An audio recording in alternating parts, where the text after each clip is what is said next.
في إثبات المعاد وأحوال المحشر سورة الزمر تفسير ابن كثير. الحمد لله رب العالمين والصلاة والسلام على أشرف الأنبياء وسيد المرسلين سيدنا محمد وعلى آله وأصحابه أجمعين. اللهم صل على سيدنا محمد وعلى آل سيدنا محمد كما صليت على إبراهيم وعلى آل إبراهيم في العالمين إنك حميد مجيد. أعوذ بالله من الشيطان الرجيم. بسم الله الرحمن الرحيم. ونفخ في الصور فصعق من في السماوات ومن في الأرض إلا من شاء الله ثم نفخ فيه أخرى فإذا هم قيام ينظرون.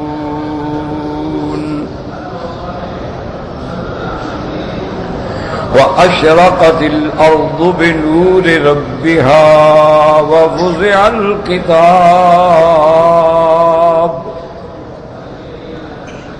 وجيء بالنبيين والشهداء وقضي بينهم بالحق وهم لا يظلمون.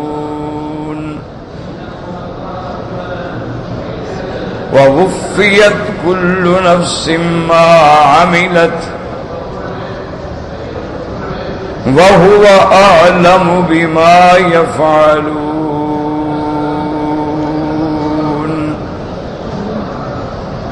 اللہ تبارک و تعالی نے کلام مقدس کی ان آیات میں ارشاد فرمایا ہے وَنُفِخَ فِي الصُّورِ، پھونکا جائے گا سور میں، فَصَعِقَ مَن فِي السَّمَاوَاتِ وَمَن فِي الْأَرْضِ، بے ہوش ہو جائیں گے جو آسمانوں اور زمینوں میں ہیں مگر جن کو اللہ چاہے. ثُمَّ نُفِخَ فِيهِ أُخْرَى، پھر دوبارہ سور پھونکا جائے گا، پس وہ کھڑے ہوں گے دیکھتے ہوں گے. اب مسئلہ سمجھیں کہ نفخ سور جو ہے، اسی لیے میں نے عرض کیا تھا کہ مسئلہ قیامت جو ہے، اس بات معاد جو ہے، قیامت کے احوال جو ہیں اور اس کی ابتدائی منزل قبر ہے، عذاب قبر ہے، نعیم قبر ہے. پھر قیامت کے دن سب نے اٹھنا ہے، میدان حشر میں آنا ہے، پھر اس کے بعد نامہ اعمال ہیں، حساب ہے، کتاب ہے، سزا ہے، جزا ہے. یہ ساری چیزیں جو ہیں ما سوا اللہ کے رسول پر ایمان لانے کے سمجھ ہی نہیں آ سکتی.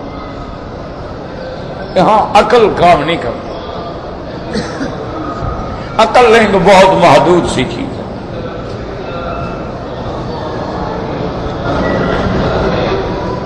یعنی یہ نہیں کہ خلاف عقل ہے. ایک ہوتی ہے بات کہ یہ خلاف عقل ہے. مثلا اب کوئی کہے کہ دن ہے تو یہ خلاف عقل ہے. ایک بات ہوتی ہے کہ عقل کے مطابق ہے لیکن ہماری عقل اس کو سمجھنے سے قاصر ہے.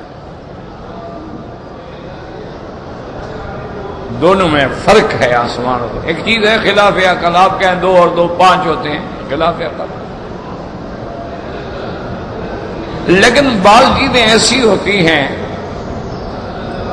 کہ جو عقل کے مخالف تو نہیں ہیں لیکن ان کو کہتے ہیں ماورائے عقل، یعنی وہاں عقل پہنچ نہیں پاتی. آپ دیکھ لیں دنیا میں کئی معاملات ہیں، کئی معاملے ہیں عقل نہیں سمجھ سکتی. کئی چیزیں ہیں عقل نہیں سمجھ سکتی. ہم جس زمین پہ رہتے ہیں، زمین کا قرار ہے یا زمین کا دوار ہے، عقل نہیں پہنچ سکتی.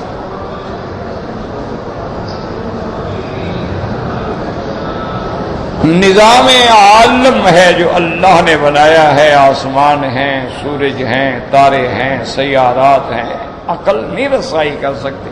ہم نے کوئی سورج دیکھا ہے؟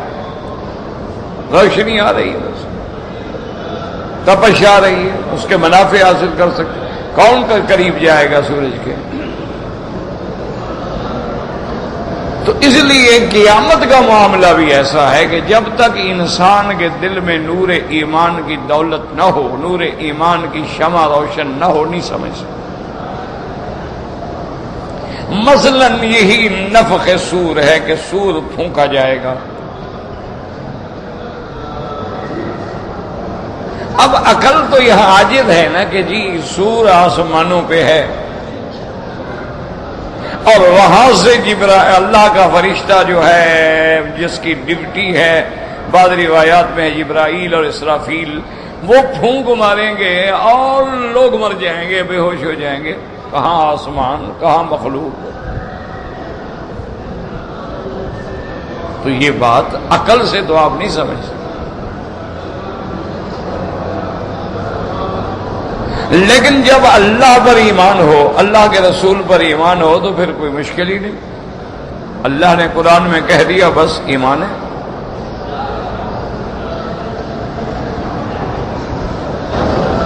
اللہ نے اور اللہ کے نبی نے فرما دیا، بس ہمارا ایمان ہے۔ اللہ نے قرآن میں کہہ دیا کہ سور پھونکا جائے گا۔ سرکار دو عالم نے اس کی وضاحت فرما دی، کیونکہ حدیث جو ہے قرآن کی تشریح ہے، تفسیر ہے، اس ابہام کی تفصیل ہے۔ حضور نے بھی فرما دیا کہ سور پھونکا جائے گا، بلکہ ایک دفعہ روایات میں آتا ہے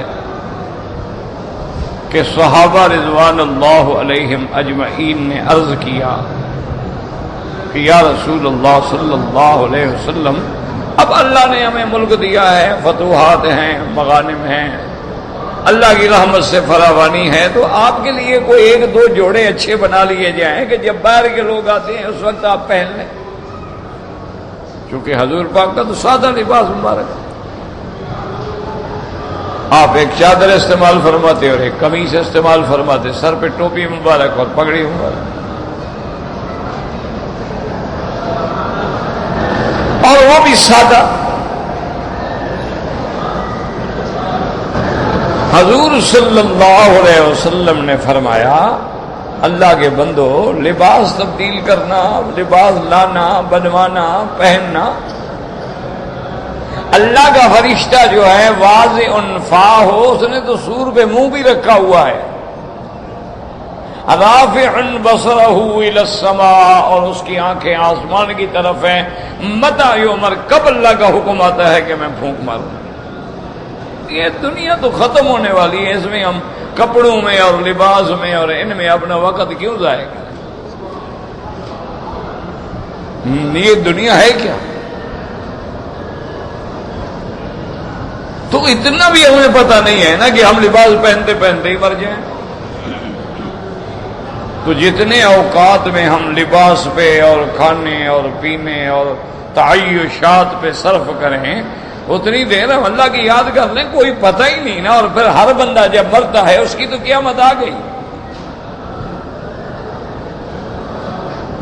اصل قیامت تو آئے گی، لیکن جب آدمی مر جاتا ہے، من ماتا قامت قیامت، اس کے لیے تو قیامت ہو گئی نا، چونکہ اب قیامت سے پہلے تو اسے اٹھنا نہیں۔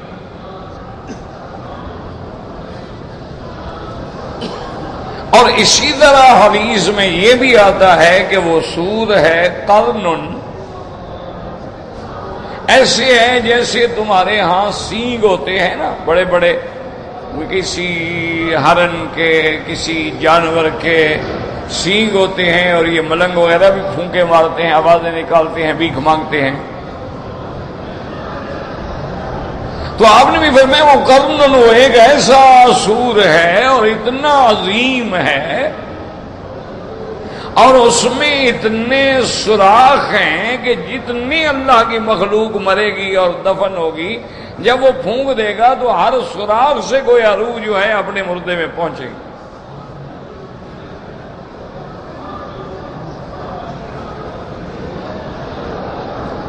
اب یہ چیزیں جو ہے نا یاد رکھیں کہ عقل سے بالا تر ہے، لیکن آہستہ آہستہ جیسے جیسے علم ترقی کر رہا ہے، سائنس ترقی کر رہی ہے، الحمدللہ اللہ کے قرآن کی تصدیق ہو رہی ہے۔ اب دیکھیں کہ 1400 سال پہلے حضور صلی اللہ علیہ وسلم پہ اللہ نے قرآن نازل کیا،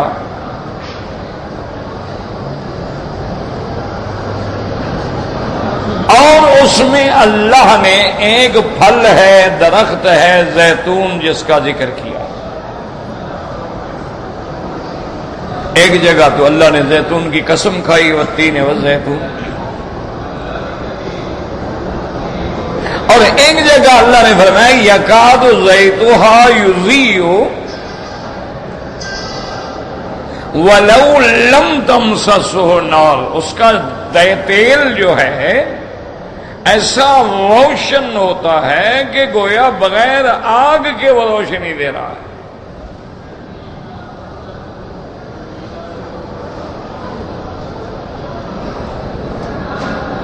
اللہ نے باقاعدہ قرآن میں ذکر فرمایا شجرۃ مبارکۃ زیتونۃ لا شرقیۃ ولا غربیۃ یکاد زیتھا یضیء، گویا کہ اس کا تیل جو ہے وہ روشن ہے، روشنی دینے والا۔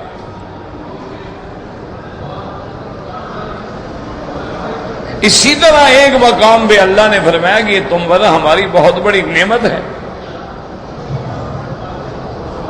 کہ صبغ للہ کے لیے نہیں ہے، تو گویا تمہارے لیے سالن بھی ہے، یعنی تیل میں بھی آپ روٹی لگا کے کھا سکتے ہیں۔ آج اتنے عرصے کے بعد سائنس اس بات پہ پہنچ گئی ہے کہ زیتون کے تیل سے بجلی بنائی جاتی ہے، اور یہ نہیں کہ وہ تجربہ کرے، نہیں، باقاعدہ وہ چالو ہے۔ کئی شہروں میں، کئی علاقوں میں بجلی پیدا ہو رہی ہے، زیتون کی تلچھٹ اور اس کا فضلہ جو بچتا ہے اس سے بجلی بنتی ہے۔ اور وہ اتنا اچھی بجلی ہے کہ تم اگر پیٹرول سے بناؤ، تیل سے بناؤ، اور دوسری اس میں کاربن ڈائی آکسائڈ جو ہے بہت زیادہ ہوتا ہے، لیکن زیتون میں کچھ نہیں، نور نہ لا نور، خرچ بھی کم ہو، روشنی بھی ملے، اور ماحولیات میں آلودگی بھی نہ ہو۔ تو اب وہ چالو ہو گئی، یعنی اس کے جنریٹر بن گئے، لگ گئی، چل رہی ہے کئی علاقوں میں، نہیں چھوٹے موٹے جگہ میں، کئی بڑے بڑے شہروں میں۔ تو قرآن نے جو فرمایا تھا کہ اس کا تیل جو ہے یہ روشنی دینے والا، اب وہ حقیقت آ گئی۔ اسی طرح اب آپ دیکھتے ہیں کہ انہوں نے موبائل بنایا ہے، ایک چھوٹا سا آلہ ہے، بعض تو اتنے سے چھوٹے ہیں کہ بالکل یعنی ان کا پکڑنا ہی مشکل ہو جاتا ہے، لیکن ایک آدمی آپ سے 10,000 میل دور بیٹھا ہے، وہ بات کرتا ہے آپ سن رہے ہیں، آپ بات کرتے ہیں وہ سن رہا ہے۔ تو یہ بات کیا ہے؟ پھونکی تو ہے نا، نفس کی ہے، نطق کی ہے نا، بول رہے ہیں آپ، وہ کیسے آپ تک پہنچ رہا ہے؟ اچھا، پھر جو نمبر ہم نے ملایا ہے وہی نمبر ملے گا، نہ کوئی دوسرے آدمی کی آواز آئے گی۔ آپ یہاں سے بول رہے ہیں، باقی کسی کی آواز اس کو نہیں جا رہی، نہ شور چلا جائے، چلا جائے۔ تو اگر اتنا دور سے بیٹھ کے ہم اپنی آواز کو پہنچا لیتے ہیں تو اللہ کے آگے کیا مشکل ہے کہ اللہ کا فرشتہ پھونک مارے اور سب کو پہنچ جائے؟ اللہ کے لیے کیا مشکل؟ اگر آپ سمندر کی لہریں آپ نے دیکھی ہے نا کہ سمندر جیسے جیسے چاند چڑھتا ہے نا، سمندر کا جوش بھی آج چڑھتا ہے، پتہ کہاں چاند کہاں سمندر۔ اچھا، جیسے جیسے چاند ڈھلتا جائے گا سمندر بھی تھکتا جائے، خاموش ہوتا جائے گا۔ اور سمندر کی مد جزر جو ہے اس سے انہوں نے لہروں کے ذریعے آپ کو آواز بھی اور آپ کو تصویر بھی ٹی وی میں ٹیلی ویژن میں ہر چیز پہ منتقل کر دی ہے. تو اگر انسان یہ کر سکتا ہے تو خالق انسان کے لیے کیا مشکل ہے.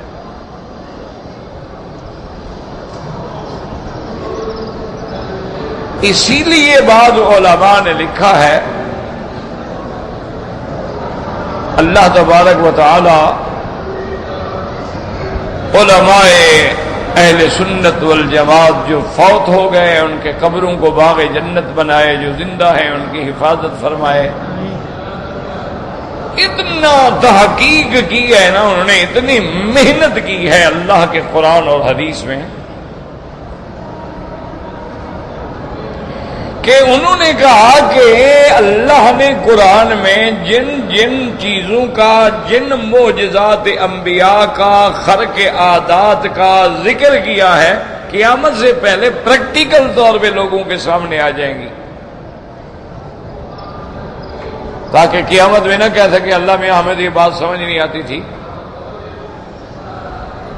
اب دیکھو نا، ہم نے قرآن میں پڑھا کہ سلیمان علیہ السلام کا عرش جو ہے، تخت مبارک جو تھا وہ ہوا سے اڑتا تھا، اور 1 مہینے کی مسافت جو ہے صبح سے لے کر دوپہر تک طے ہوتی تھی. پھر کھانا کھایا، کیلولا فرمایا، شام کو چلے، پھر 1 مہینے کا سفر کر لیا. تو آدمی حیران ہوتا تھا بھی تخت کیسے اڑتا تھا. جی اللہ نے ہوا تابع کر دی تھی. بھی ہوا جو ہے، ہوا تو سارے خلا میں ہے. ہوا سمجھتی ہے کہ اب سلیمان علیہ السلام کا مجھے آرڈر ہو رہا ہے کہ چلو.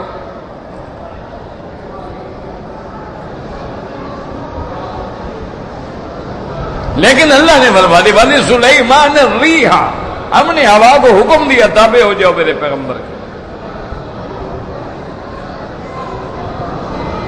آپ تخت پہ بیٹھ جاتے، ہوا کو حکم دیتے، ہوا لے کے اڑتی. اسی طرح ہوا ہے نا جس نے قوم عاد کو ہلاک کر ڈالا،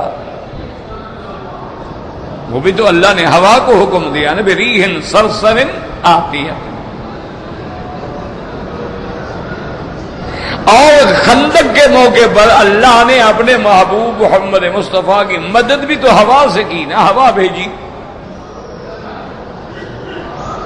ایسی ہوا آئی کہ کافروں کے خیمے اڑ گئے، گھوڑے اڑ گئے، اونٹ اڑ گئے، جانور اڑ گئے، دیگیں اڑ گئی. اٹھے تو جو کھڑا ہو وہ اڑ جائے، حیران بھاگے پھر مکے کی طرف.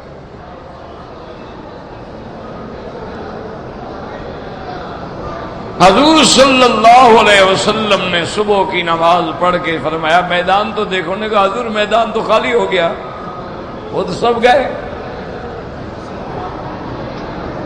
حدیث میں موجود ہے حضور نے فرمایا نصرت بالصبا واہلکت عاد بالدبور. اللہ نے میری بھی ہوا سے مدد کی ہے، باد صبا بھیجی میرے لیے، اور عاد کو ہلاک کرنے کے لیے دبور بھیجی.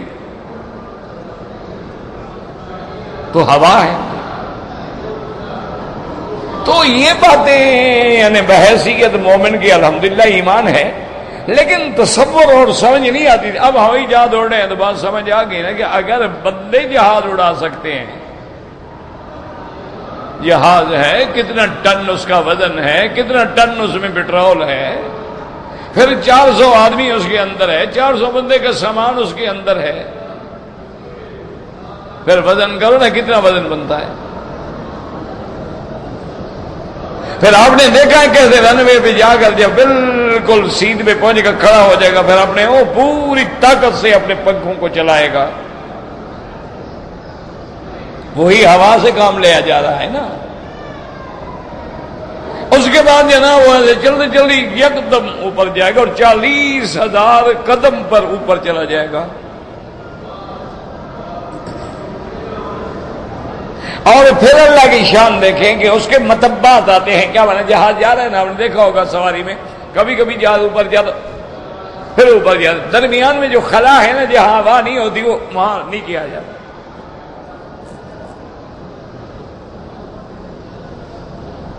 اسی طرح آپ اندازہ لگائیں، مثلا آپ پاکستان جاتے ہیں، ہندوستان جاتے ہیں، کسی ملک میں جاتے ہیں، جانے میں ایک وقت لگتا ہے لیکن آنے میں ایک لگتا ہے. وجہ کیا ہے کہ ہوا سامنے ہے اور ایک جگہ ہوا پیچھے ہے.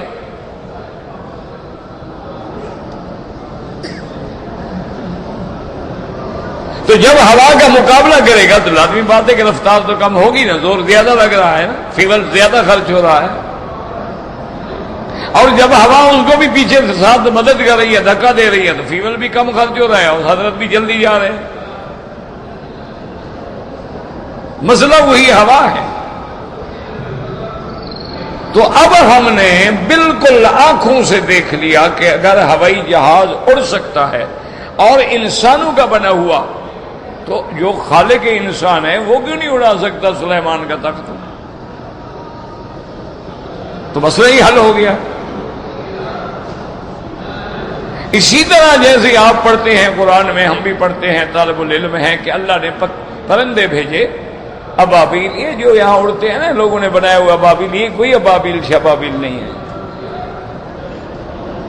لوگ ہیں نا ہمارے ماشاءاللہ یہ تو عجیب ہیں جی, وہ 3 ستون بنائے ہوئے ہیں کہ یہاں سے حضور کو معراج ہوا تھا. وہ اللہ کے بندے یہ تو ابھی حکومت نے بنایا ہے, 20 سال بھی نہیں گزرے ہوں گے. لگے ہوئے ہیں جناب, چوم رہے ہیں ستونوں کو. کیا کریں, عادت ہے. جب یہ قبریں چوم سکتے ہیں تو یہ تو حرم کے ستون ہیں نا. ان کے بس میں ہو تو حج کے بعد ایک ایک ستون کندھے پہ رکھ کے لے جائیں اپنے ملک میں. وہاں جا کے ماشاءاللہ چاندی ہی چاندی ہے, بس جہاں بیٹھ جائیں کہ حضور کے دروازے کا ستون ہے, آ جائیں گے لوگ منتیں ماننے والے. کیا ہے جی حالت؟ حضرت توسی مدد اللہ فرماتے تھے, مجھے ایک دن بیٹھے تھے, ہم کٹھے کہنے لگے بقی صاحب شکر کرو ابو جہل مر گیا, زندہ ہوتا ہمارے ملک میں آتا تو ہمارے ملک والے اس کو بھی نظر نہیں آتے تھے. یار حضور کی قوم کا تو ہے نا, برادری کا تو ہے, قریش تو ہے نا, یہ اس کو بھی کچھ نہ کچھ دے چھوڑتے. کہ یار چلو ابو جہل ہے لیکن ہے تو قریشی نا. تو ہماری قوم کا تو میرے بھائی حال ایسا ہو گیا ہے. یاد رکھو یہ کوئی ابابیل نہیں. اس وقت اللہ نے خاص پرندے بھیجے تھے, وہ جدے کی جانب سے آئے تھے اور دشمنوں پر اپنا میزائل اور اپنا آئٹم فائر کرتے ہوئے بس واپس چلے گئے, ختم. اس کے بعد کسی نے نہیں دیکھا ان کو. یہ کوئی ابابیل شبابیل نہیں, یہ چھوٹے پرندے اڑتے ہیں. اب دیکھیں اللہ کہتے ہیں کہ ترمیہم بحجارۃ, وہ پتھر لے آئے جناب. اچھا اتنا سا پرندہ تھا اور 3 پتھر تھے, ایک پنجے میں, ایک اس پنجے میں, ایک اس کی چونچ میں. اور جناب وہ ایسا پرندہ ہے, ایسا سدھایا ہوا, سمجھایا ہوا, نہ مکے میں گرایا نہ راستے میں گرایا, جدے سے اڑا ہے, سمندر سے آیا ہے. وہ محفوظ کر کے لے آیا, چون چون بھی نہیں کی ورنہ گر جاتا نا, منہ کھولتا پتھر گر جاتا. این دشمنوں کے سر پہ آیا, این ہاتھی والوں کے سر پہ آیا, اور ایسے گرایا کہ بندے کے اندر سے اوپر چھت سر پہ جو گرا اس کے بھی اندر, ہاتھی کے بھی اندر, اور ایسے ہو گئے جیسے جانور اگالی کر کے گھاس کھا کھا کھا کھا کے پھینک دیتا ہے نا, کہ عصف معقول, یہ حال ہو گیا.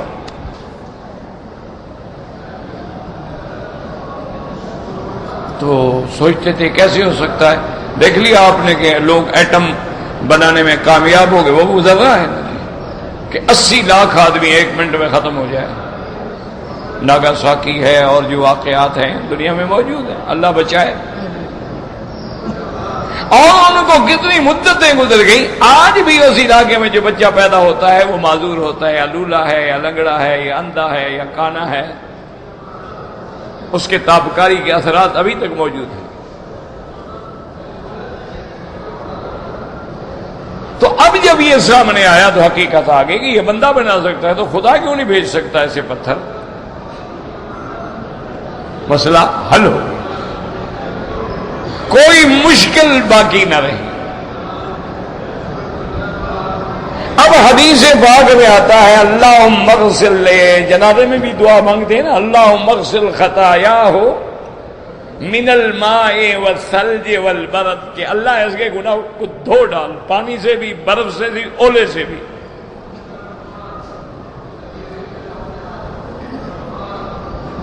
اللہ اس بندے کے گناہ دھو دے، نکے ہو من الخطایا کما ینک الثوب الابیض من الدنس، کہ اللہ جیسے سفید کپڑا میل سے پاک ہو جاتا ہے، بندے کو گناہوں سے پاک کر۔ اللہم اغسل خطایاہ، اللہ اس کے گناہوں کو دھو ڈال، من الماء پانی سے، والثلج ثلج مانا برف، والبرد برد مانا اولے یہ جو برستے ہیں آسمان سے۔ تو اب آدمی حیران ہوتے تھے کہ یار پانی سے تو دھلنا سمجھ آتا ہے، لیکن برف سے دھلنے کا کیا مطلب؟ یہ اولے سے دھلنے کا کیا مطلب؟ برف تو ایک منجمد چیز ہے، وہ تو ایک جمع ہوا ہے، کیسے پتھر کا ٹکڑا رکھا ہو۔ اولے جب گرتے ہیں اتنے بعد اتنے بڑے بڑے ہوتے ہیں، گاڑیوں کے ونڈ سکرین ٹوٹ جاتے ہیں۔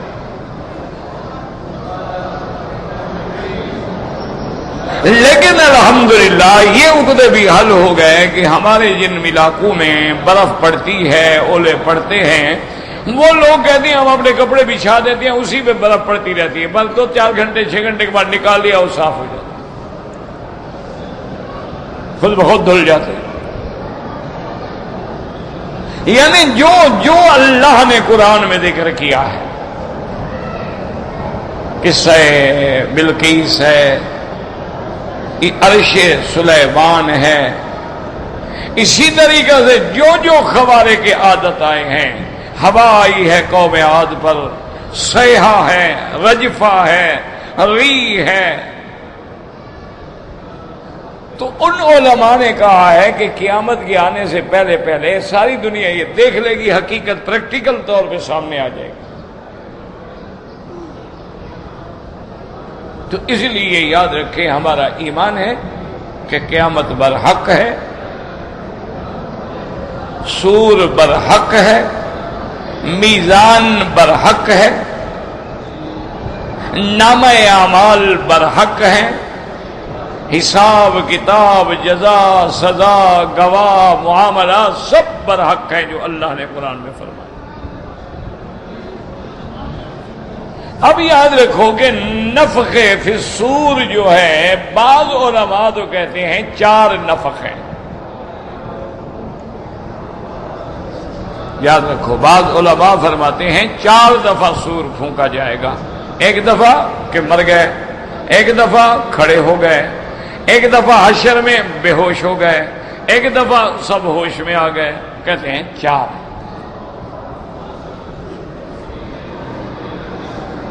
اور دوسرا قول یہ ہے کہ 3 ہیں، 4 نہیں۔ ایک نفخہ فضا ہے، ایک نفخہ صاعق ہے، اور ایک نفخہ بعث ہے۔ کیا معنی؟ ایک دفعہ سور پھونکا جائے گا، سب گھبرا گئے، پھر دوبارہ پھونکا جائے گا، سب مر گئے،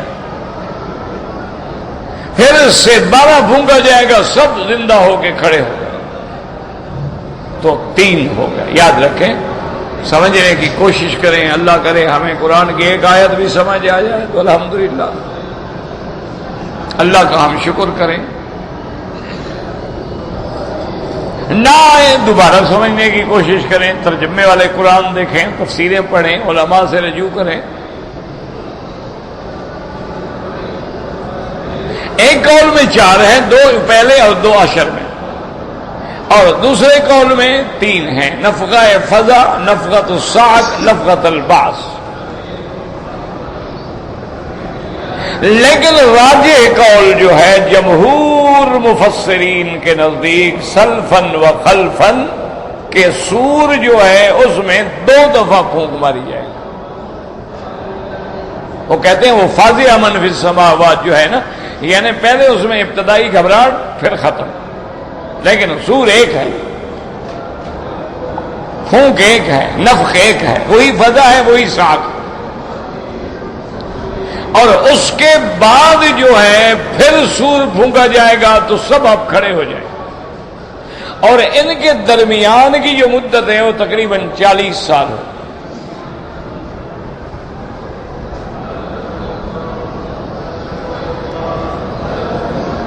ایک بات تو یہ سمجھ آ گئی کہ سور حق ہے، اللہ کا فرشتے کی ڈیوٹی ہے۔ ایک روایت میں ہے کہ دونوں فرشتے جبریل اور اسرافیل، اور دوسری روایت میں ہے کہ اسرافیل۔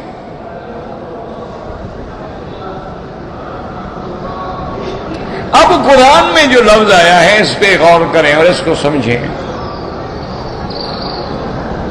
قرآن کہتا ہے فَصَائِقَ مَنْ فِي السَّمَاوَاتِ وَمَنْ فِي الْأَرْضِ إِلَّا مَنْ شَاءَ اللَّهُ۔ صائق اصل میں کہتے ہیں بے ہوش ہو جانا۔ تو بے ہوش تو کوئی تب ہوگا نا جب زندہ ہو، اگر پہلے مر گیا ہے تو اسے کیا بے ہوش ہونا ہے بھائی؟ دیکھا نا، ہم زندہ بیٹھے ہیں، انسان ہے، کوئی چوٹ لگی، کچھ ہوا، بے ہوش ہو گیا۔ لیکن جو مر گئے وہ تو مر گئے۔ اور اسی طرح ایک حدیث مبارک میں بھی آتا ہے، حضور پاک فرماتے ہیں کہ جب میں اٹھوں گا اور ایک میں باسن ایک میں جب بے ہوشی سے باہر آؤں گا، افیقو افاقہ کہتے ہیں بے ہوش ہونے کے بعد افاقہ آ گیا۔ فَإِذَا مُوسَىٰ قَائِمٌ وَآخِذٌ بِسَاقِ الْعَرْشِ، کہتے ہیں میں دیکھوں گا کہ موسیٰ علیہ السلام اٹھے ہوئے ہیں اور عرش کے پائے کو پکڑے ہوئے ہیں، اور پھر میں لا ادری، میں نہیں جانتا کہ لم یسعق، وہ بے ہوش ہوئے ہی نہیں، او افاق قبلی، یا مجھ سے بھی پہلے ہوش میں آ گئے ہیں۔ فرمایا چونکہ وہ مجھ سے پہلے کھڑے ہوں گے نا عرش پکڑ کے، فرمایا لا ادری، مجھے نہیں علم کہ یا تو بے ہوش ہوئے ہی نہیں، اور یا یہ ہے کہ بے ہوش تو ہوئے ہیں لیکن مجھ سے پہلے ہوش میں آ گئے۔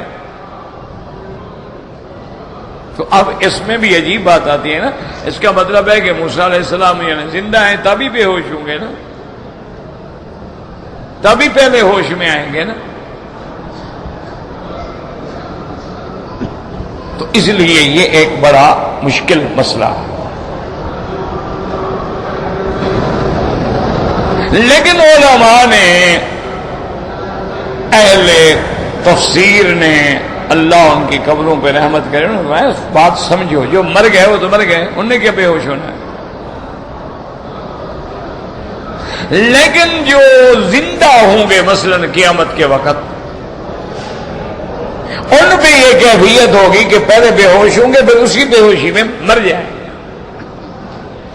جیسے آپ دیکھتے ہیں نا، کوئی بندہ کومے میں چلا گیا، بے ہوش ہو گیا، لیکن کئی دن کے بعد وہ سانس چل رہی ہے، کئی دن کے بعد ختم ہو گیا۔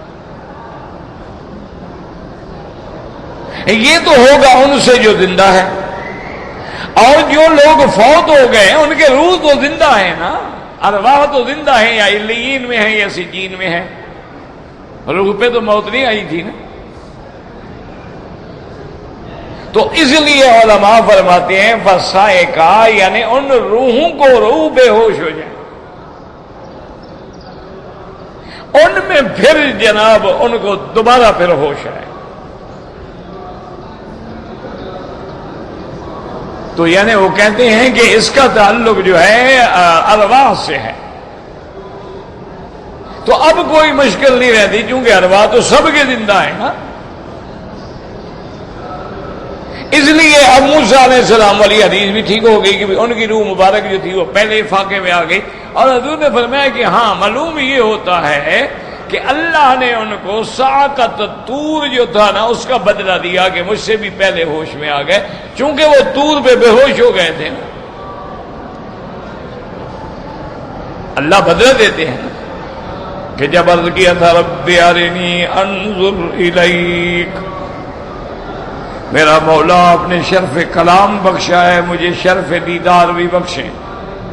قال لن ترانی ولكن انظر الى الجبل، اللہ نے فرمایا موسیٰ علیہ السلام آپ ہرگز نہیں دیکھ سکیں گے، سامنے پہاڑ ہے اس پہ نظر دبا لو، فَإِنِ اسْتَقَرَّ مَكَانَهُ فَسَوْفَ تَرَانِي، اگر یہ پہاڑ میری تجلی کے بعد ثابت رہ جائے، قائم رہ جائے، تو پھر شاید تم بھی دیکھ سکو۔ فَلَمَّا تَجَلَّى رَبُّهُ لِلْجَبَلِ جَعَلَهُ دَكًّا، اللہ نے جب اپنی تجلی مبارک اس کوہ طور پہ ڈالی، اس کو ریزہ ریزہ ہو گیا، اور موسیٰ علیہ السلام دیکھ رہے ہیں، فَخَرَّ مُوسَىٰ صَاعِقًا، موسیٰ علیہ السلام گر گئے بے ہوش۔ فَلَمَّا أَفَاقَ قَالَ سُبْحَانَكَ تُبْتُ إِلَيْكَ، اور اب جب ہوش آیا کہنے لگے، پاک ہے تیرے مولا میری توبہ، میں پھر نہیں سوال کروں، بس آپ کا حکم آنکھوں۔ حضور نے فرمایا یا تو اللہ نے ان کو اس بے ہوشی کا بدلہ دیا ہے کہ آج وہ اس نفخ صور کے بعد بے ہوش نہیں ہوئے، جیسے کہ حضور پاک کی صحیح حدیث مبارک ہے، آپ نے ارشاد فرمایا کہ قیامت والے دن سب سے پہلے جنت کا جوڑا جو ہے میرے دادا میرے ابا ابراہیم الخلیل کو پہنایا جائے گا۔ حضور پاک نے فرمایا جنت کا حلہ جو ہے وہ سب سے پہلے میرے ابا ابراہیم کو پہنائیں گے۔ صحابہ بول پڑے، انہوں نے کہا قبلک یا رسول اللہ، حضور صلی اللہ علیہ وسلم آپ سے بھی پہلے؟ آپ کی شان تو سب سے زیادہ ہے۔ آپ نے فرمایا قبلی، ہاں مجھ سے بھی پہلے۔ صحابہ حیران ہو گئے، حضور نے فرمایا حیران کیوں ہوتے ہو؟ اللہ کی توحید کے لیے دنیا میں جب کافروں نے منجنیق میں بٹھا کے آگ میں ڈالا، کپڑا بھی اتار دیا تھا، آپ کا لباس بھی اتار کے عریاں حالت میں آگ میں ڈالا تھا، اللہ آج اس کا بدلہ دیں گے کہ ساری کائنات کھڑی رہے، پہلے ابراہیم میرے توحید کے نعرے والے کو لباس پہناؤ، تو اللہ بدلہ دیتے ہیں۔ اللہ کسی کی چیز نہیں رکھتے، وہ تو کریم ہے نا، اکرم الاکرمین ہے نا، وہ کبھی نہیں رکھتے ہیں بدلہ۔ اس لیے علماء نے لکھا ہے کہ آپ عمرہ کریں، آپ حج کریں، آپ تجربہ کریں، عمرے کے بعد حج کے بعد آپ نے 1 لاکھ خرچ کر دیا، 2 لاکھ خرچ کر دیے ہیں، اللہ بندے کا احسان نہیں رکھتے کہ بندہ میرے گھر میں آ کے خرچ کر گیا ہے، آپ جب واپس جائیں گے تو اتنے پیسے کہیں نہ کہیں سے آپ کو مل جائیں گے۔ کسی فصل میں برکت ڈال دیں گے، گندم ہوتی تھی مثلا 100 من 200 من ہو گئی، ریٹ ہوتا تھا 500 1000 ہو گیا، یعنی اللہ نے کسی نہ کسی شکل میں تمہیں وہ دینا ہے کہ مجھ پہ احسان کرے ہو، میرے گھر پہ آئے ہو، خرچ کیا لے لو۔ اور قرآن میں یہ وعدہ ہے وَمَا أَنفَقْتُم مِّن شَيْءٍ فَهُوَ يُخْلِفُهُ، اللہ فرماتے ہیں جو کچھ تم اللہ کے راستے میں خرچ کرتے ہو اس کے بدلے میں اللہ دیتے ہیں، اللہ کسی کا احسان نہیں رکھتا، صرف یہ ہے کہ تم اخلاص کے ساتھ اللہ کی رضا کے لیے خرچ کرو۔ اور یہ بھی یاد رکھو مسلمانوں، جو بندہ اللہ کے لیے خرچ کرتا ہے اس کے رزق میں کبھی تنگی نہیں آتی۔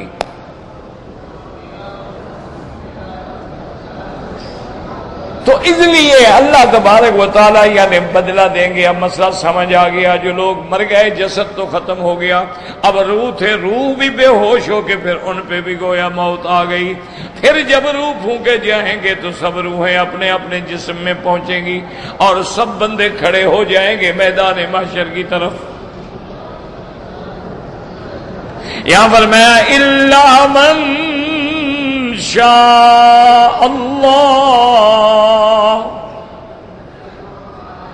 جب وہ سور پھونکا جائے گا سب بے ہوش ہوں گے، سب ختم ہو جائیں گے مگر جن کو اللہ چاہے۔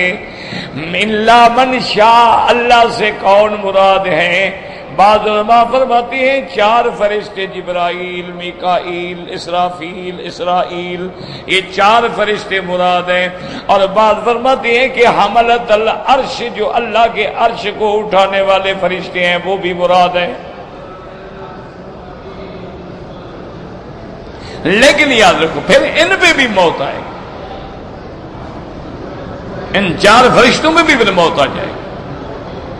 اللہ تبارک و تعالیٰ فرمائیں گے کم بقی من عبادی، کتنے بندے بچ گئے؟ جبریل کہیں گے انت اعلم، اللہ آپ تو سب جانتے ہیں، لیکن آپ فرماتے ہیں تو عرض ہے کہ اب ہم 4 بچ گئے ہیں۔ اللہ حکم دیں گے کہ آپ ملک الموت کو حکم دیں گے کہ ان کا روح قبض کر لو، اب 3 ختم ہو گئے، اللہ حکم دیں گے مت تم بھی مر جاؤ، اس لیے حکم ہے کل نفس ذائقۃ الموت، سب پہ موت آئے،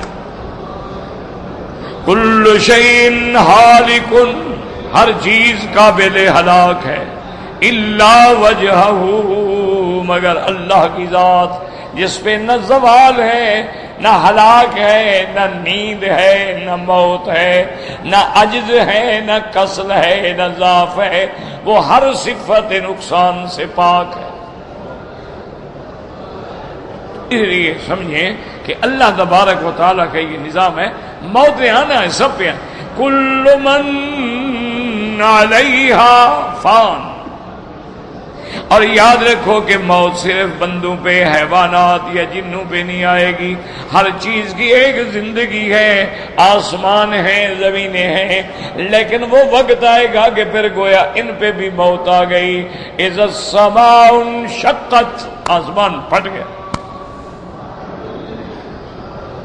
وَأَذِنَتْ لِرَبِّهَا وَحُقَّتْ، اسی طرح اللہ فرماتے ہیں ہم زمینوں کو بھی بدل ڈالیں گے، یوم تبدل الارض غیر الارض، یہ زمین ختم، قیامت والے دن ہم جس زمین پہ کھڑے ہوں گے وہ الگ زمین ہوگی، اللہ دوسری زمین پیدا کریں گے، سفید زمین ہوگی جیسے چاندی ہوتی ہے، اور وہ ایسی زمین ہوگی جس پہ کبھی گناہ نہیں ہوا، وہاں میرا اللہ فیصلہ فرمائے گا۔ اس زمین میں تو ہم نے گناہ کر کر کے اس کو تو تباہ کر دیا ہے نا، ہم نے تو گناہ کر کے حجر اسود کو کالا کر دیا، ہمارے گناہ تو ایسے چیزیں ہیں نا کہ وہ گناہ جو ہے نا یہ خود سیاہی ہے، اسی لیے سب سے بڑا گناہ کفر ہے، تو کافر کی آمد میں چہرے سیاہ ہوں گے۔ جب بھی آدمی گناہ کرتا ہے دل میں ایک سیاہ نقطہ لگ جاتا ہے، گناہ کرتے کرتے حضور نے فرمایا اسودت قلبو، اس کا دل پھر پورا سیاہ ہو جاتا ہے، اور جب دل کالا ہو جاتا ہے اس کو گناہ ہی نظر نہیں آتا۔ اب آپ دیکھیں معصوم بچوں کو ذبح کر رہے ہیں، کوئی انسان ہے؟ درندے ہیں؟ ہاں انسان ہے، کوئی انسان ہے یا درندہ ہے؟ پھول جیسے بچہ ہے، معصوم بچہ ہے، معصوم بچیاں ہیں، سکول میں پڑھنے والی بچیاں، ڈاکو آتے ہیں شریفوں کے گھر کے اندر داخل ہو کے سب کو گرفتار کر لیتے ہیں، کمروں میں بند کر دیتے ہیں، سب کچھ لوٹ لیتے ہیں، بے عزتی بھی ساتھ کرتے ہیں، بات کرو تو گولی بھی مار دیتے ہیں۔ یہ درندے ہیں، بندے ہیں؟ وہ ایسا تو جنگل کا درندہ بھی نہیں کرتا، یعنی شیر کتنا طاقتور جانور ہے، آپ چپ کر کے کھڑے رہیں اس کی طرف کوئی اشارہ نہ کرو گزر جائے، کچھ نہیں کرنا۔ سانپ تمہارا دشمن ہے، سب سے بڑا دشمن ہے، عدو ہے، لیکن آپ اس کو چھیڑے نہیں، چپ کر کے گزر جائیں۔ کیسے ہزاروں واقعے آتے ہیں کہ سانپ، معصوم بچے جو تھے نا جی، ماں نے لٹا دیا، وہ روٹی شوٹی پکانے میں لگی، کہیں سے سانپ آ گیا، بچے کے ساتھ کھیل رہا ہے، ادھر جا رہا ہے ادھر جا رہا ہے، اس کے اوپر گزر رہا ہے، بچہ اس کو پکڑ رہا ہے، ادھر سے جا رہا ہے، ماں بیچاری وہاں کھڑی بے ہوش ہو گئی، چپ کر کے کھڑی رہی، اب سانپ صاحب چلے گئے، کچھ نہیں کہا۔ اتنا تو درندے کو بھی آنکھ میں حیا ہے، یہ کون ہے؟ یہ کون سی مخلوق ہے؟ مجھے تو سمجھ نہیں آتا ہے کہ میں بالکل سچی بات ہے ماننے کے لیے تیار نہیں۔ جو انسانوں کے قاتل، بے گناہوں کے قاتل، بچوں کے قاتل، عورتوں کے قاتل، مساجد میں بم مارنے والے، عبادتوں میں یہ میں نہیں مانتا کہ مسلمان، یہ کوئی باہر کے لوگ ہیں، خریدے گئے، ہمارے لباس پہنا کے ان سے استعمال کیا۔ دیکھا نہیں وہ یہ جو یہ دنیا میں اب آپ کے اس پورے علاقے میں لارنس آف عربیہ جو آیا تھا وہ کون تھا؟ کافر تھا، انگریز تھا، عربی بن گیا، عالم بن گیا۔ یہ ساری تباہی تو اسی نے ڈالی نا، ٹکڑے ٹکڑے کر گیا مسلمانوں کو۔ کون تھا؟ کافر تھا۔ کسی مسلمان آدمی سے یہ کیسے توقع ہو سکتی ہے آپ قرآن پڑھے، آپ نماز پڑھے، وہ آگے مار دیں؟ نہ نام جانتا ہے، نہ گھر جانتا ہے، نہ دوستی، نہ دشمنی۔ یہ بندے نہیں ہو سکتے، یاد رکھو یہ انسان نہیں ہے۔ کسی کو کتنا آپ بریف کریں، کسی کو کتنا آپ پاگل بنائیں، یار کسی بندے کو مارنا کو مذاق ہے؟ خون انسانی ہے جس کی عظمت اللہ کے ہاں کعبے سے بھی زیادہ ہے۔ یہ وہی مسئلہ ہے اصل میں کہ کفر کی قوتوں نے ہر حال میں ہمارے بندوں کو دولت سے خرید کے، بریف کر کے، بالکل اسلام سے نکال کے، اور ان کو شرابیں اور گناہ اور عورتیں اور عیاشیاں اور نٹوں سے بھری ہوئی بوریاں، اور اس کے بعد ٹریننگ دے دے کے مسلمانوں کو تباہ کرنے کے لیے لوگوں کو تیار کیا ہے، اور بعض کو مذہب کے نام پہ مروا رہے ہیں۔ ہاں دیکھو یہ اسلام کا مخالف ہے، اسلام کا مخالف ہے، تمہیں اسلام نے حکم دیا اس کو مار دو۔ دماغ میں آ گیا نا یہ نہیں جناب، یہ اسلام کا مخالف ہے، دیکھو یہ صحابہ کا مخالف ہے، یہ ان کے اہل بیت کا مخالف ہے۔ مذہب کے نام پہ بندے مر جاتے ہیں، ورنہ کوئی انسان ایسا عمل تو نہیں کر سکتا۔ تو اس لیے اللہ نے فرمایا، اور بعض علماء فرماتے ہیں وَنُفِخَ فِي الصُّورِ فَصَعِقَ مَن فِي السَّمَاوَاتِ وَمَن فِي الْأَرْضِ إِلَّا مَن شَاءَ اللَّهُ۔ اور بعض فرماتے ہیں کہ یہ اللہ نے اپنی قدرت کا اظہار فرمایا ہے، اور سور سے بھی میں جس کو چاہوں موت دوں گا، جس کو چاہوں بچا لوں۔ یہ نہیں کہ بس سور بھونک دیا گیا تو اب اللہ کو بھی نعوذ باللہ بچانے کی قدرت نہیں، نا میں تو ہر چیز پہ قادر ہوں، جس کو چاہوں گا وہ بے ہوش ہوگا، وہ مرے گا، جس کو نہ چاہوں نہیں۔ جیسے اللہ نے جنت پیدا کر دی، اللہ نے حوریں پیدا کر دی، غلمان پیدا کر دیے، اللہ تبارک و تعالی نے جنت کا سارا نظام جو ہے اس کو تو فنا نہیں کرے گا، وہ باقی رہے گا۔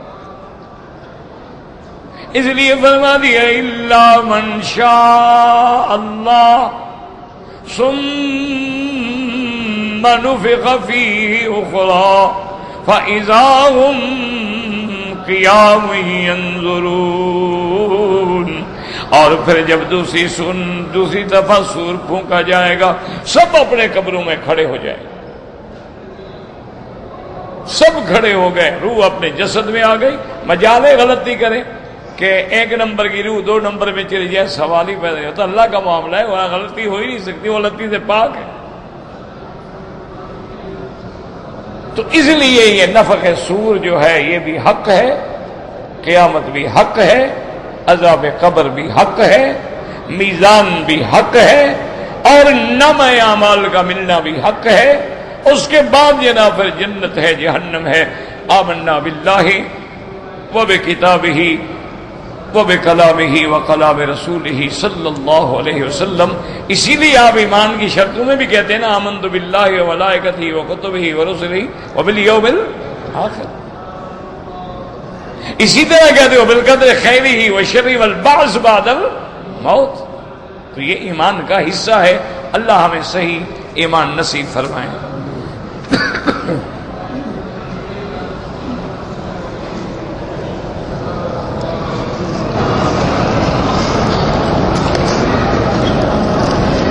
میرا بھائی، طواف ایک نفلی عبادت ہے،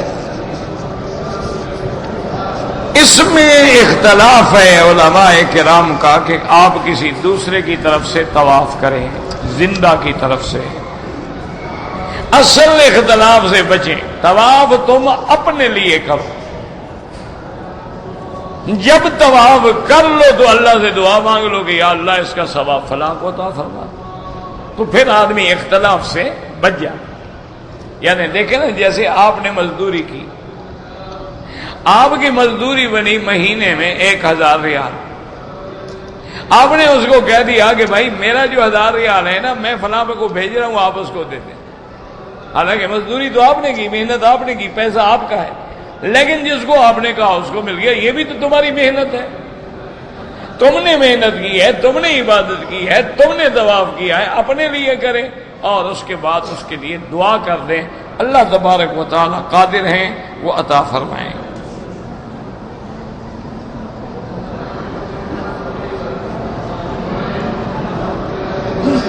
کہتے جی کہ ہم ٹیلی ویژن پہ خبریں سن سکتے ہیں، آپ سن سکتے ہیں، کوئی بات نہیں. ایک بات یاد رکھو کہ کوئی چیز فی ذات ہی شر نہیں ہوتی، اس کا استعمال جو ہے نا وہ غلط ہوتا ہے. مثلا اللہ نے آگ پیدا کی، اللہ نے بندے میں غصہ پیدا کیا، غضب پیدا کیا، شہوت پیدا کی. لیکن اگر شہوت کو اپنی بیوی پہ استعمال کر رہا ہے وہ تو عبادت ہے، اسی سے تو نسل چلے گی. لیکن جب شہوت کو اپنی بیوی کے بجائے کسی غیر عورت میں استعمال کیا، اب زنا ہو گیا، اب صدا ہو گئی، کبیرے کا مرتکب ہو گیا، تو اللہ شہوت نہ رکھتے. اب شہوت نہ ہو تو سارے ہجڑے ہوتے ہیں. یہ پھر اللہ اولاد آپ کی جو پہ کہاں سے آتی. اسی طرح بندے میں غضب ہے، غصہ ہے، اگر یہ نہ ہو تو پھر کافروں سے جب لڑائی ہو تو کیا کہیں، جناب السلام علیکم، مہربانی فرمائیں جی، ہمیں مت مارو جی. وہ آپ کے ہاتھ باندھ پہ غصہ ہوگا تو نکلو گے نا کہ سمتنی امی حیدرہ، اور مرحب میرا نام علی ہے، میرا نام حیدر ہے، میرے ہاتھ میں ذوالفقار ہے، آج نکل میدان. اب وہ غصہ تم کسی غلط آدمی سے، باپ پہ کر رہے ہو، ماں پہ کر رہے ہو، بیوی پہ غصہ کر کے طلاقیں دے رہے ہو، وہی غصہ حرام ہے. لیکن اس کا جائز استعمال وہ حلال ہے. اللہ نے آگ بنائی ہے، اچھا آگ نہ ہو تمہاری نہ موٹر چلے، نہ ہوائی جہاز اڑے، نہ بحری جہاز چلے، نہ تمہاری گاڑیاں چلیں، نہ تمہارے گھر میں کھانے پکیں، آگ ہی نہیں، کیا پکاؤ گے. لیکن آپ آگ لے کے لوگوں کی جھگیاں جلا ڈالیں، گھر جلا ڈالیں تو عذاب ہے. تو اس لیے اگر آپ قرآن شریف سن رہے ہیں، کسی عالم کی تقریر سن رہے ہیں، عالم سے خبریں سن رہے ہیں، لیکن یاد رکھو کہ اگر عورتیں خبریں دیتی ہیں پھر نہ دیکھو، کیونکہ جو چیز ایسے دیکھنا حرام ہے وہ ٹی وی پہ بھی حرام ہے. دیکھو نا، ایسے کسی عورت کو دیکھنا حرام ہے، وہ شیشے کے سامنے کھڑی ہو، آپ شیشے کو دیکھتے ہیں، آپ کہیں جی میں نے اس کو تھوڑا دیکھا ہے، وہ تو شیشے میں نظر آ رہی ہے نا، تب بھی حرام ہے. لیکن جو چیز یہاں دیکھنا جائز ہے وہاں بھی جائز ہے، ورنہ تو پھر پورے عالم سے باخبر رہنے کا کوئی حل ہی نہیں ہے. آج تو مجبوری ہے، ہر مسلمان کو چاہیے اپنے بچوں کو کمپیوٹر کی تعلیم دیں، لیکن ان پہ نظر بھی رکھیں، ان کو برائیوں سے بچائیں. اب دیکھیں نا، انٹرنیٹ ہے، اس پہ اتنا پورا سیاستہ انٹرنیٹ میں موجود ہے، بڑے بڑے علماء کی ویب سائٹ ہیں، ہر مسئلہ آپ نے پوچھنا ہے جناب، بالکل آپ کلک کریں اور فوراً مسئلے بتانے والے عالم آن لائن بیٹھے ہوئے ہیں. لیکن اگر غلط استعمال کریں آپ جناب، وہی ڈھونڈ ڈھونڈ کے فلم دیکھ رہے ہیں اور ننگی عورتیں دیکھ رہے ہیں اور جناب سیکس دیکھ رہے ہیں اور جناب فری سیکس دیکھ رہے ہیں، تو یہ تو پھر لعنت ہے.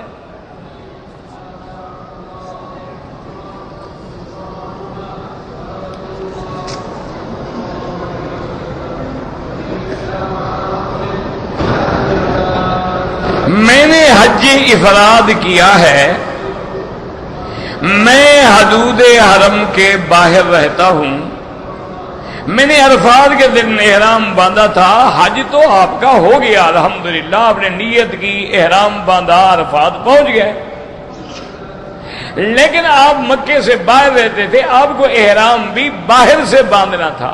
کیا مانا؟ آپ جدے میں رہتے ہیں، جدہ حرم سے باہر ہے۔ آپ بحرہ میں رہتے ہیں، بحرہ حرم سے باہر ہے۔ آپ وادی فاطمہ میں رہتے ہیں، جموم میں رہتے ہیں، مکسر ایک مثال ہے۔ تو آپ کو لازماً احرام بھی حد حرم کے باہر سے باندھنا تھا۔ آپ نے چونکہ حرم میں احرام باندھ لیا ہے تو اس لیے آپ پہ دم پڑ گئی۔ آپ کا حج تو ہو گیا الحمدللہ، حج میں تو کوئی مسئلہ نہیں۔ حج تو نام اسی کا ہے کہ نیت ہو، احرام ہو، 9 تاریخ کو ایک لحظے کے لیے بھی عرفات میں پہنچ جائے، حاجی ہو گیا۔ تو آپ کا حج تو الحمدللہ ہو گیا، لیکن جو آپ نے غلطی کی ہے اس پر آپ کو دم دینی پڑے گی۔ جو لوگ حدود حرم کے اندر رہتے ہیں ان کو احرام اپنے گھر سے باندھنا ہے۔ جو لوگ حدود حرم کے باہر ہل میں رہتے ہیں ان کو حج کا احرام بھی ہل میں باندھنا تھا، وہ آپ نے غلطی کی۔ اگر آپ اسی وقت مسجد عائشہ چلے جاتے، حد حرم کے باہر جا کے احرام باندھ دیتے، آپ پر کوئی غلطی بھی نہ آتی۔ لیکن مشکل یہ ہو گئی ہے کہ ہمارے حضرات غلطی کرنے کے بعد مسئلہ پوچھتے ہیں اور پھر توقع رکھتے ہیں کہ مولوی کوئی ایسا نرم مسئلہ بتائے کہ کوئی ہمیں جرمانہ بھی نہ پڑے، سزا بھی نہ دینی پڑے اور جو ہم نے کیا تھا صحیح ہو جائے۔ تو یہ بات غلط ہے۔ حج کرنے سے پہلے، عمرہ کرنے سے پہلے ہر زبان میں کتابیں موجود ہیں، ان کتابوں کو پڑھو، ایک دفعہ نہیں 10 دفعہ پڑھو، اور جو مسئلہ سمجھ نہ آئے نشان لگا لو، کسی عالم سے جا کے سمجھ لو، تو انشاءاللہ کوئی غلطی بھی نہیں ہوگی، عمرہ بھی صحیح ہوگا، حج بھی صحیح ہوگا۔ اللہم صلی علی سیدنا محمد وعلی آل سیدنا محمد کما صلیت علی ابراہیم وعلی آل ابراہیم فی العالمین انک حمید مجید۔ اللہم انک ملیک مقتدر ما تشاء من امر یکون۔ اللہم انک ملیک مقتدر ما تشاء من امر یکون۔ اللہم انک ملیک مقتدر ما یشاء من امر یکون۔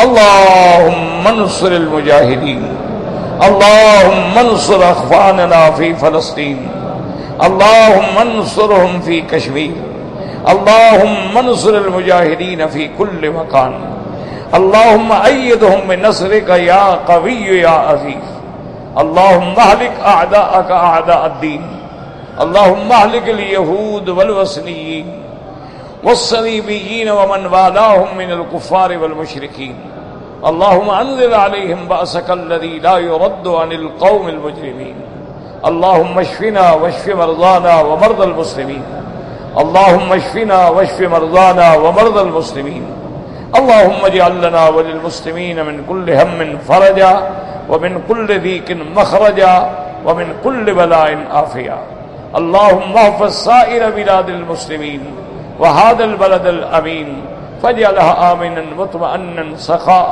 رخاء الى يوم الدین برحمتک یا ارحم الراحمین۔ صلی اللہ تعالی علی خیر خلقہ سیدنا محمد وآلہ وصحبہ اجمعین۔